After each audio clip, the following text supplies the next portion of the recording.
All right, welcome everybody. I think we can get started and some more participants can join as they come in. So my name's Audrey. I'll be hosting the session today. I'm a volunteer with Impact Amsterdam. And for those of you who don't know, there might be a few new members. Impact is an association of professionals who have made the deliberate choice to use their careers and professions as a force for positive change. So I'm super excited to host this session today. I can't wait to hear what Trisha has to say and also hear your thoughts from the audience. We'd like to make this as much of a collaborative discussion as we can. So if you want, just introduce yourself in the chat. You can also post questions in the chat. I think we have a bit of a full house, but if you want to, you can just unmute yourself and just ask a question if you want. So I might just introduce Trisha firstly. So Trisha works as a market analyst for Northpool, which is an energy trading company. And through her work, she aims to keep up with the latest fundamental drivers of the EU energy markets, to analyse shortages and excess in supply in the grids, determine a fair price for electricity, thereby reducing volatility and bringing flexibility to the markets. So we hope you guys can gain a little bit more of an insight into how the energy markets work and operate in Europe. So I might hand it over to Trish now, and she can give a bit of an explanation and introduction to what she does and what are some of the challenges that exist in the European energy markets. Hi, thanks Audrey, thanks a lot for that. So yeah, like Audrey said, I work as a market analyst at Northpool. We are an energy trading company, and what we in essence try to do is use data that is available publicly and kind of form analysis of the drivers of the market and then decide what's a fair price to buy or sell electricity. So today, I would like to start the session by kind of a bit of a presentation for 20 minutes or something, where I kind of go over the basic fundamentals of how the electricity market works, what are some of the challenges, how we hope to cope with it. And then after that, I would really like it if we can have a really interactive session, as Audrey said, with all the questions you're going to have. I'm hoping I can really help you understand what I do a bit better and get more of you interested in this field. So with that, I'd like to start. I'll just share my screen real quick. 1 second. There we go. I hope you can all see my screen. Audrey, can you confirm? Yes, yeah, it's working. All right, great. So let's start with really the basic of the basics. So energy is produced by producers who in turn send that power to consumers. And to ensure that there is a smooth operation, there are grid operators who maintain the secure flow of this power in a stable way. And these grid operators, they're on the national level and on the regional and the local level. They are responsible also for the construction of all the cables that connect the different countries and also the different regions within a country. And in all of these, you have energy traders who are working with producers to trade out the energy that they produce and also with consumers, at the same time helping the grid operators maintain the security by supplying them with extra power, albeit at a higher price, when there is a scarce situation or a surplus situation. So energy is traded in timeframes. So you can be trading the contract in years or in minutes. So let's say right now it's 12 o'clock. The power for right now can be traded already a year in advance, where a producer knows exactly what he needs to produce for this time frame. Or it can be even traded yesterday, or it can be even traded 5 minutes till right now. What my company does and where I'm most involved in is in the short-term market. So that's in the day, hour, minute market. That's mainly because most of the renewable energy trading happens in this short-term market. because as I'm sure you can understand, producers don't know how much power they're going to be producing if it's dependent on the weather. So that's exactly what's happening here. So let me just, one sec, sorry. So the energy supply, the energy system, the way it currently works now is that supply always has to be equal to demand. Traditionally, it's never been an issue because a conventional coal power plant can usually change its production profile if it has a proper demand forecast. So the supply can be easily modulated to fit this demand. But thanks to policy incentives and the economic profitability of renewables, the share of an intermittent renewable energy generation has been growing higher and higher, which is really nicely shown in this graph, where you see that in 2020 was the first year when you had more power being produced from wind and solar and less power being produced from coal. Of course, this starts to threaten that stable supply-demand balance that we talked about, because obviously the sun doesn't shine always when you want it to, the wind doesn't blow when you want it to, and it's not a stable supply throughout the day either. So for that, the market starts to have certain challenges. So that's what we're going to talk about. And I think the main three challenges of having a renewable driven energy market are these three challenges. So you've got your energy storage, you've got the demand peaks, and you've got grid congestion. So let's start with the basic one, energy storage. I think that's the solution that would be the most preferred one to solve this issue. And that's the one that most people are familiar with because if you had a large scale battery next to your wind turbine, then you would just be able to store that power when excess was provided. So till Elon Musk comes in, makes some giant power walls, we're going to be stuck with this issue. Of course, we've come a Sorry. I was just wanting to ask, just so the audience has a bit of like clarity about this discussion, is this like the renewable trend, is this happening just within Europe or is this worldwide? It's definitely a worldwide trend, and especially, and the market's really growing way faster than you would imagine in this free market kind of a way within Europe. So I will focus mainly on the European market today because the US market works completely different to how we work here. But yeah, right now, everything I talk about is in the European context. Yeah, cool. All right. So cool. Yeah, we're waiting for Elon Musk to save us with the energy storage. Yeah, I mean, that would really solve all our issues, I guess. Okay, so yeah, so that's the energy storage solution. And the next problem that we have is, wait a sec. Yeah, is the demand peaks. So as I mentioned, if you have a demand forecast, the supply can be modulated to fit that.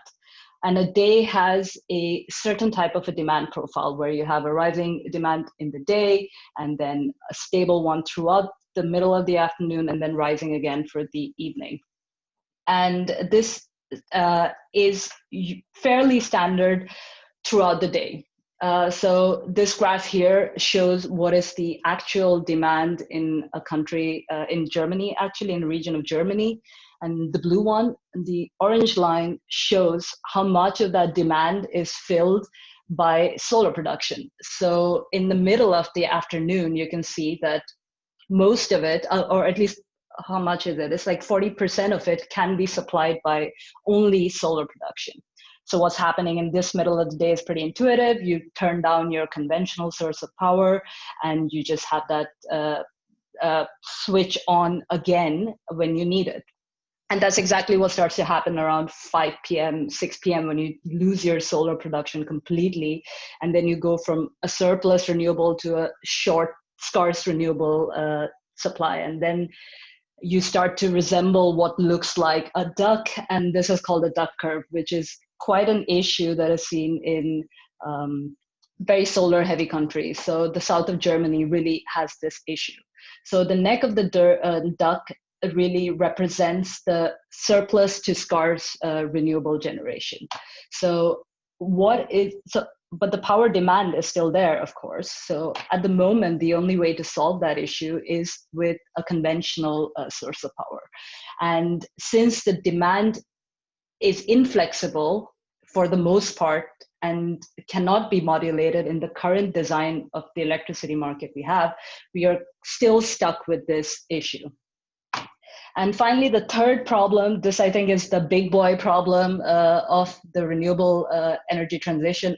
In my opinion, it is the problem that most focus is going on right now, and that's grid congestion.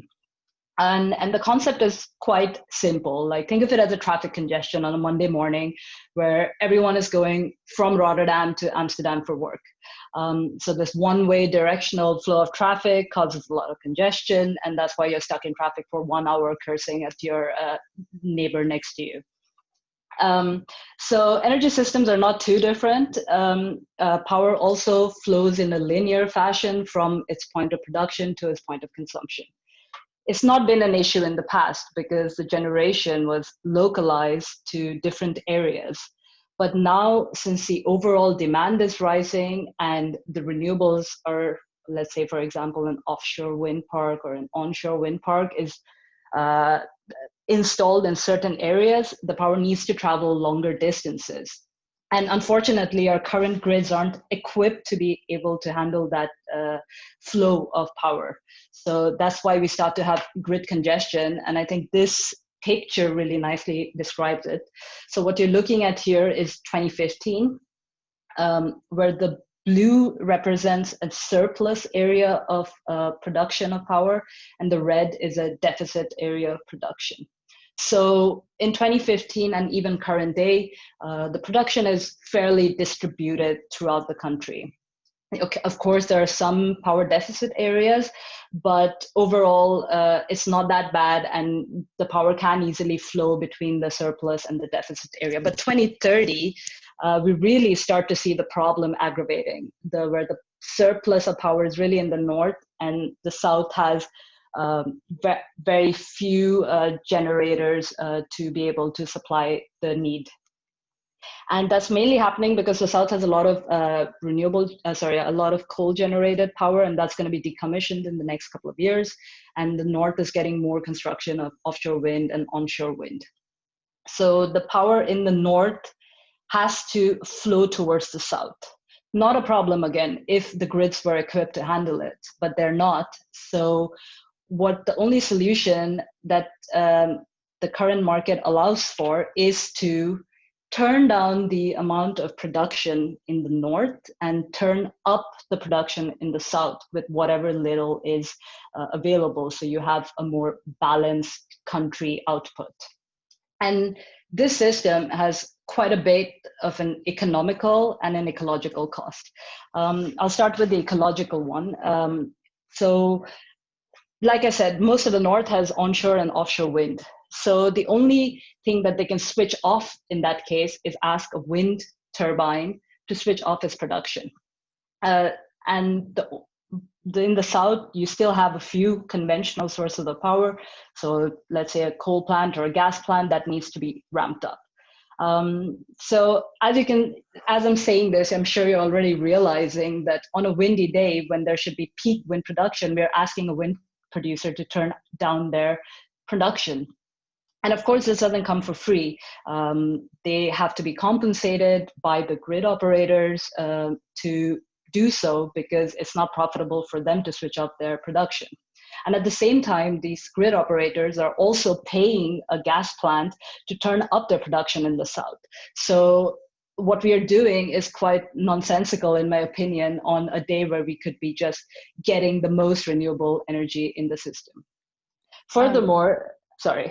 I just wanted to interrupt there. I was wondering how much these like economic and ecological costs really inhibit the willingness of these like suppliers in the north and the south turning off or turning on. So the turning on, it doesn't inhibit them at all, because in a normal market operation, they would not run at all because it would not be in their cost of operation. But so they get paid, so they're just making money by turning on. The cost for the wind producer yeah, they also have to be compensated. So they're usually fine with doing that. And let's say they also are still getting subsidies, so they tend to make money from that as well. So they're okay with not making the market price. Yeah. So at the But moment, the way it's designed, it does happen. The costs, it, like the benefits outweigh the costs. yes, but someone's got to pay for it. So let's take the example of last year, where I think the grid operator paid 1.5 billion over the year to wind turbine to shut down their production. So that cost is coming to you in your tax dollars. It's coming in the energy bills. It's coming in the regional grid operators costs. So it's transferred to people in one way or the other. So it's not really for free. Yeah. So yeah, and also the way this electricity system works now is it doesn't even give you a fair electricity price, because it's a one country, one price kind of a rule. And what you would expect is the price to be higher in the south and lower in the north, because the simple supply demand curve, but that's also not happening. So it gives the market a wrong indication for how things should operate. So yeah, that's what's happening. And yeah, so far we've just been talking about the problems, but of course the problems need their solutions, because otherwise what are we all doing here? And so what the type of market solutions that can be applied today can be a centralized approach and a decentralized approach. So the centralized approach that comes from the grid operators themselves, it's easier to implement because it kind of adapts to the way the current market design is. So there's less approval in terms of regulations. The decentralized approach is more exciting idea, because it's a market that doesn't exist yet. It is the idea of creating a brand new market, which is and using local utilities of household appliance or etc., to be able to supply flexibility to the market. And we'll talk about that a bit more. But first, I want to focus on the centralized approach, because that is already happening. So what you're looking at here is a picture of Europe, and the green depicts the high renewable driven areas, and the red is the low renewable driven areas. So for example, Scandinavia and Norway, they have a lot of renewable generation, whereas the Netherlands, we're not doing so well right now, but still, we're still in the 5 to 10% range.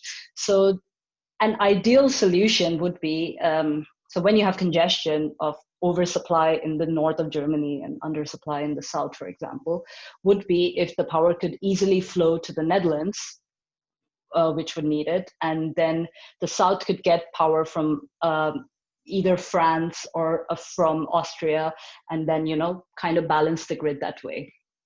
At the same time, this kind of an approach would lead to more renewable penetration overall in the country, overall in Europe. And that's kind of exactly what's happening now. So there are loads of interconnectors already that allow to do this, but it's not enough.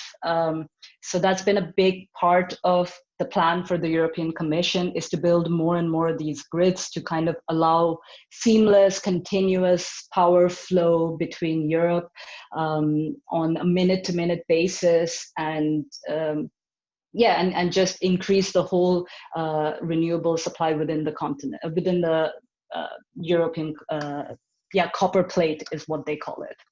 Yeah, I think in the last year, they built 3 new cables between Denmark and the UK. So yeah, it's moving fast, but of course, this kind of an approach is a very long-term approach. It's a high investment approach, and it doesn't really solve the issue of what's going to happen in the future, where most countries are going to have high renewables. So the congestion issue cannot completely be solved. And also it doesn't really solve the problem of that demand peak that we talked about, because the demand profile is usually the same in every country. So what do you do for that? And I think that's the part where we start talking about the decentralized approach, which is the new, new waters that we have to test out. So how would this really work? yeah, like I mentioned, power flow has always been linear so far, so production to consumption. But in the future, what we need is to become more flexible, where there can be a two-way flow. So demand can adjust as the production adjusts. So high demand on high production days and low demand on low production hours, for example. And this is already possible with what we have, because you do have household with batteries in them. So you have a neighborhood which has solar panels installed and they have their batteries. You've got electric vehicles and more to come in the future. I think I read somewhere that 10% of the cars in the Netherlands are going to be electric vehicles by 2025. We'll see how we get there. There is a huge plan to roll out the smart meter and create more smart homes. Netherlands particularly has a lot of greenhouses that can adjust its demand according to the supply. So they have a bit of a flexible demand thing integrated in the way they operate. And also in the future, we hope to have smart heat pumps that are also able to modulate their demand. So when you combine all of this, and you create a market where these kind of parties can participate, you have a more flexible grid that is able to match this balance quite easily. And yeah, maybe we should talk about how that would work. And I'd like to do that with an example of a neighborhood block or an apartment block that produces more energy than they consume on a yearly basis. And they are what we can classify as a positive energy block. And they can supply this excess energy to the surrounding negative energy blocks. And these positive energy blocks can also participate in something we can call an availability market, where they can be on call for the grid operators when they have a surplus or scarce issue. So by this method, you're kind of solving that peak demand problem. But instead of starting a conventional power plant, you can ramp up the production from the household batteries, which saves some of their production during the solar peak hours. So that's one example. Another example could be with a grocery store, which has a large cooling system, which produces a large amount of heat. And projects like this, I think, are already in place in the US and in Finland. So what they do is they store their excess heat and then they redistribute it to the areas surrounding the grocery. Then you can also have electric vehicles that can receive price signals when there's a high demand to use, so they can reduce their charging speed and kind of reduce the demand coming from the electric vehicles. And furthermore, the power that they have stored in their batteries, they can use that to, again, help the grid operator in the availability market that we said, to solve issues of surplus and scarcity. Yeah. So, oh yeah, go ahead. Oh, sorry. Yeah. So that's actually kind of all that I said. I don't want to talk about the problems of this right away, because I think there'll be questions about how this would work. But the general idea is that we want to move away from the linear flow to like the two-way flow, where we kind of shift the balance of power from the producer to the consumer. Yeah, that's kind of what I had to say. Yeah, thank you. It was super interesting. Guys, if you have any questions, please post them in the chat. But I thought I'd start off with one from Marcel. So what is the impact of like allowing these smaller producers into the market, or for example, citizens generating power at home through solar panels? And I was also starting to think, like, if you start to allow sort of like a decentralized and smaller energy production, this is obviously going to change like the demand and supply relationship, and this could also have like a quite significant impact on the price as well then. So what sort of impacts does this like change? What do you foresee? So the biggest change that I foresee is that the price of electricity is really going to be more fair to represent what the demand needs are. So at the moment, you do have cheaper prices in the morning and expensive prices in the evening, just because the demand is inflexible. But let's say if you could shift the demand and have like a stable demand throughout the day, then you would just have a stable price throughout the day. So that means, a better, more equitable price for everyone around you. Yeah. That's one thing. And what was the other question again? So for example, if you did have solar panels, what impact could this have on the market? So right now, the solar panels are already there, but the way that they're trading it out on the electricity market is they have one guy or a girl, or they have an aggregator, that's what they're called, and they kind of pool all the solar power panels together, and then they make a forecast of what the production will be for that whole thing, and then trade it out on the electricity market.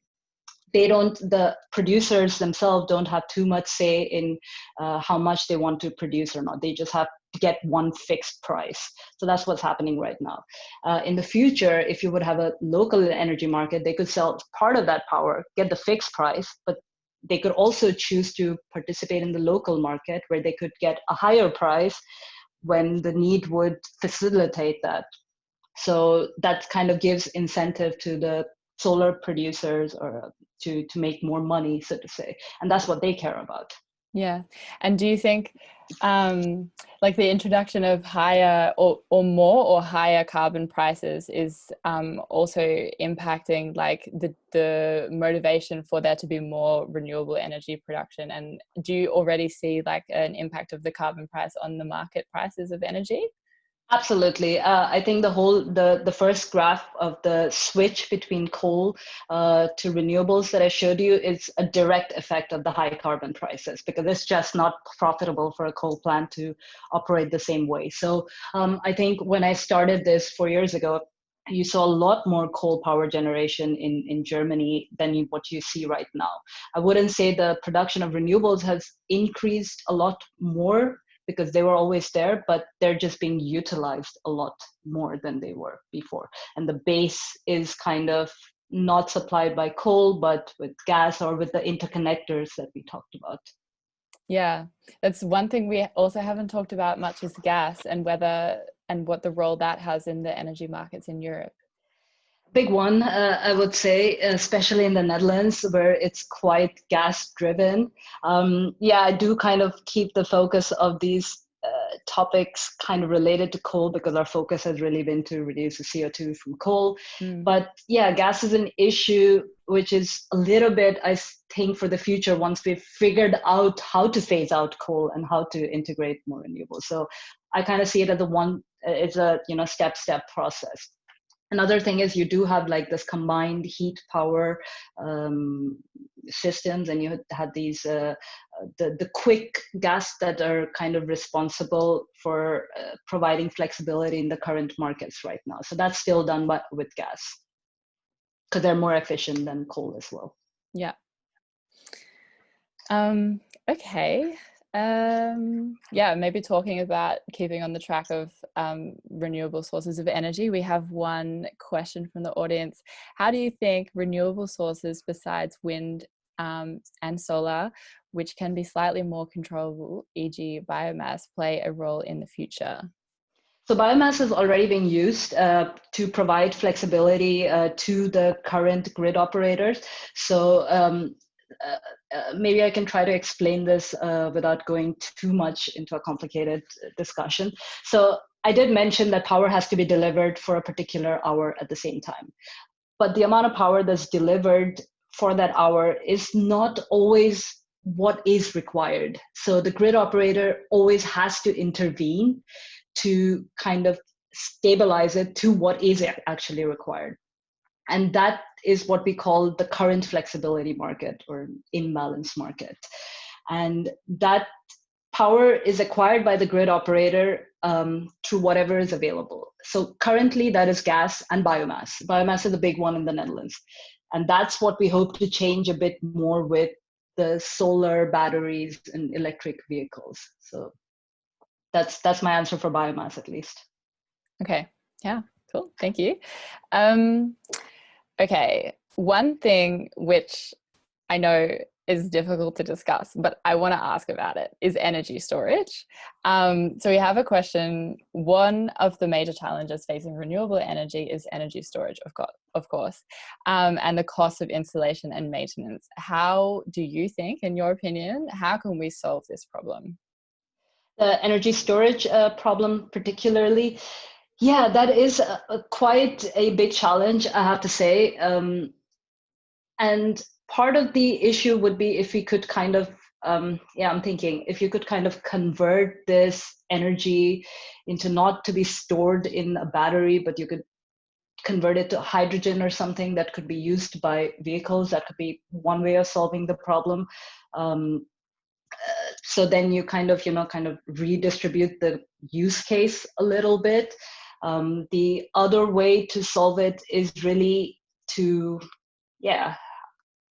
the storage is a difficult one, I have to say. I mean, you could, in some countries, they do have the opportunity to use a lot of the hydro pumps and water reservoirs. You could do that, but yeah, that's not possible everywhere at the moment. That can only be done in some countries. Okay, yeah, so that's what could happen. So like a country like Norway or Sweden has a lot of hydro reservoirs.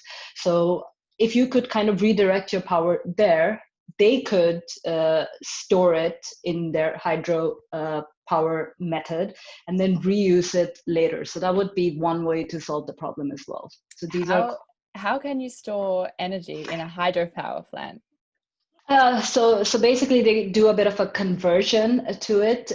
So that's a bit more of the engineering part, which I'm not too familiar with, I have to say, but they convert the electricity to another form and then reuse it back to electricity when it's required. So that's one way. So like a heat pump. So it's not like in a battery. No, it's not in a battery. Yeah. So that could be another way to solve the problem. But yeah, it's a pretty big challenge that we have coming in the future. I mean, one way is if you have loads of electric vehicles, we technically have we could have a battery farm with that. So that could be another way. So we could create if you could get everyone on board and if you could really properly financially incentivize them to do so, there could be a battery farm of electric vehicles. Yeah, I think that's also really interesting, this idea of like more of a local market that would operate with like the smart houses and you have more electric vehicles. But I do also see like a challenge, although you can use the batteries in an electric vehicle for storage and to sort of like flatten out that demand peak. I think like in the morning, people still need to have their batteries fully charged for them to drive to work. So I think, yeah, they can be used, but there are also challenges with that model as well. I think that's where like the whole automation and the whole, the buzzwords of IoT and blockchain comes into the picture. If you could just have your system turn on when it needs to without any interaction from you, then it would be fine. And if you're going to tell someone that I'm going to pay you 5,000 euros to have your battery charged 3 hours later than when you're doing it, I think people could be motivated to do so. I think it's really all about the proper incentives. And I think that's one of the biggest challenge of this local market. Since we have never had this, we don't know how we can create the proper price signals. We're kind of just assuming everything is going to work perfectly. Yeah. But yeah, maybe there won't be that many participants. Maybe there'll be only suppliers and no one wants to buy it. So what happens then? So these are things that need to be figured out. And there are some pilot projects. So there are a few pilot projects that happened, I think 2019, 2020, where they're testing these out to see what can or cannot be done. Yeah, and I think also like we also need to have like the innovation from the IT side, like how if we can technically get like a smart home to exactly take the energy that it needs and send the energy that it doesn't need efficiently to the grid, then that would be a massive help for like the future, I think, if we can get the IT to design these systems. Absolutely. I think one of the words that gets thrown around a lot is blockchain in this, which is kind of able to create a transparent market for you. And then do the trades for you as the price it sees in the order book. And you have to, as a consumer, have to do nothing except give your data, of course. And then we have, of course, issues around that. Are we going to be able to have a fully private, secure system for that? And yeah, like another big challenge is that I, very conveniently left out of that whole solution is if this is really to replace the current system, we're still going to have to build new grids. It's not that the current grids are going to be sufficient. So that problem still does need to be tackled. It's, I think, in a way, just delaying that investment a little bit or giving time for those grids to be built. Yeah, and how do you think that the government has played a role in this? Because obviously there needs to be a lot of cooperation between countries. We also have a question. Do you think that governments are constantly expanding their grid capacities to deal with increased electricity needs? Yes. So one of the big changes that's happened over the last year is the clean energy package, where the European Commission has really made it a priority to think about measures to solve this whole grid congestion issue that we talked about. And building grids is a big one of that. So that's the cross-country grids and also within the country grids. So that's big investments coming into that for the next couple of years. At the same time, the reason we're talking so much about flexibility markets is that they've made that a priority as well. For the first time, they are encouraging the grid operators to think about other ways of acquiring this kind of reserve power instead of the old ways of thinking. So it's a big cultural shift that needs to happen as well. And yeah, I'm from the market view, I think if everyone's incentivized to do so, they're gonna do so. But and for the first time, I think policy is in line with that. Yeah. Okay. Well, I also have one question.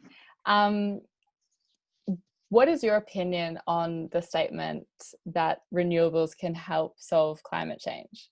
And through your job, do you feel that you are having a positive net impact? And yeah, go ahead. Yeah, I actually do, because yeah, in my job, I'm not really trading renewable energies, but what I am doing is providing a fair price for a renewable provider to always be there to sell or buy power from. So what in essence you're doing is creating a more efficient market by just being there and kind of being there to support the grid operators and both the renewable operators. So I think that way a job like an energy trading job does have quite an impact, like the net impact on the world for sustainability. And what was the other question again? Do you think that that renewable energy and improving the European energy market design can help solve climate change? Absolutely. I think if the biggest challenge always has been just for renewable energy providers to know what to do. So they can produce it. They've always been able to use it for their own needs, but they've not been able to make money from it. So improving market design really allows them to be able to do that. So I think that is a great way to integrate more renewables into the grid. And yeah, I think that's definitely the way to solve climate change, at least from an energy perspective. And I think what we need to do for the future is also just not think about solar and wind and start talking about things like tidal energy or ocean wave energy. Like these are great sources of power which can have a bit of a storage capacity in them that can also help the transition even faster. Expensive, but yes, people have to start somewhere. Offshore wind was really expensive 10 years back, and it's not that expensive now. So. Yeah, we had a few comments from the audience on that, do you see hydro playing a role in the solution was one. And I think there was also one when we were talking about the how hydro can be used as a storage, as a sort of battery. And yeah, one was also pumping the water to a higher reservoir for hydro plants. So yeah, maybe you could show your opinion on how you think hydro will also play a role in the future. I think hydro is already playing a role in the future, or in the present rather, because countries that have the capacity to do this are already doing so. But you can't do that in a country like the Netherlands, which doesn't have any mountains. But I would say the problem with hydro is that we're kind of maxed out there. Since we've already done the most we can. So now we need to start thinking of what else we could do. And one that I can think of really is ocean wave energy or tidal energy, which kind of allows you to work in the same mechanism without saying too much to put myself into trouble, because I don't understand the engineering part of it completely. But yeah, that's one way to look at it. Yeah. Okay, well, do we have any more questions from the audience? Or is there any last burning ideas that you want to share with everybody, like a last parting thought?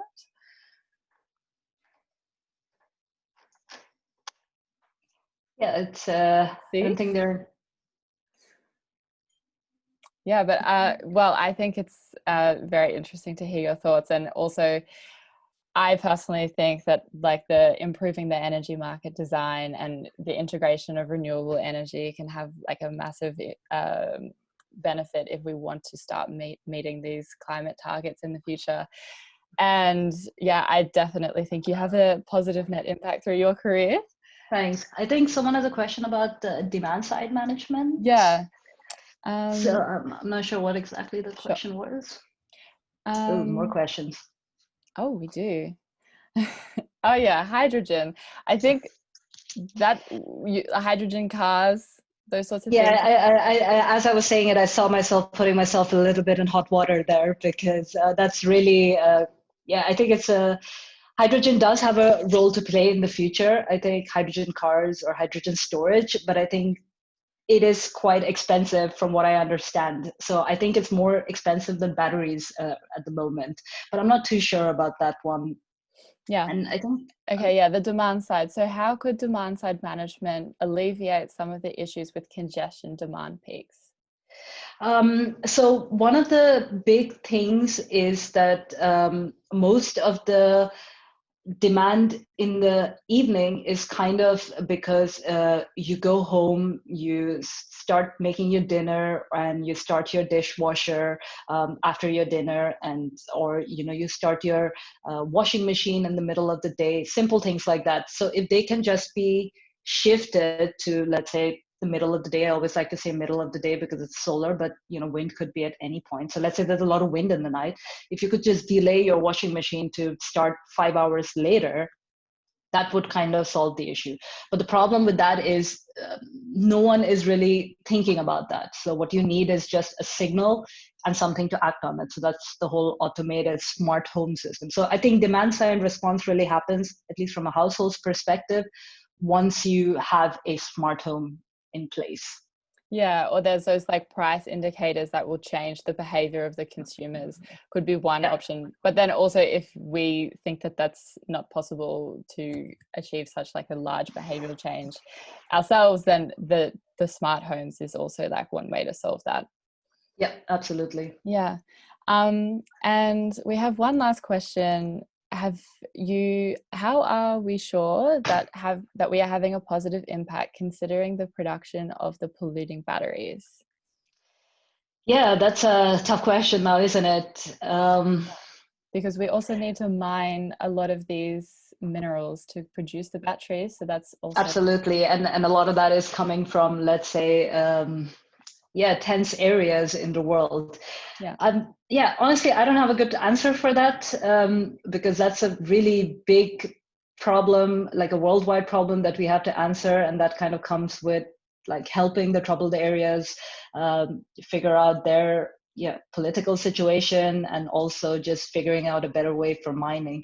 I think one of the options that gets thrown around, I remember reading somewhere, was ocean mining, but I don't think that's the way to go forward either. So yeah, that's a little bit outside my jurisdiction to say too much about it. But I like to go with the approach of one problem at a time a little bit with that one. Yeah, take a step-by-step approach. Yeah. I've also heard about the deep sea mining, but this is also can be destructive for these ecosystems that develop very slowly at such depths.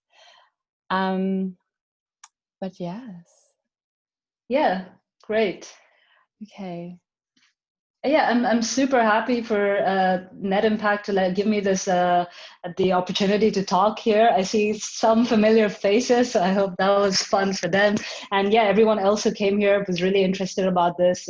Yeah, thanks a lot for joining in and asking these great questions. I hope to have helped you all understand and also help myself understand a bit more. Yeah, no, thank you so much, Trisha. I had a great lunch break. It was very exciting, definitely more exciting than my usual lunch break. So yeah, thanks again, everybody, for joining. And just some things for the future. We're going to be posting the link in this chat for our next Net Impact from Home session. So if you want to join that, we'll be posting the link. And also we have an upcoming mentorship program. So we'll also be posting the link for that. But yeah, that's it from me. Thanks again to everybody, and hope to see you soon. Great. Bye. Thank you. Bye. Bye. Thank you very much. Thanks, everyone.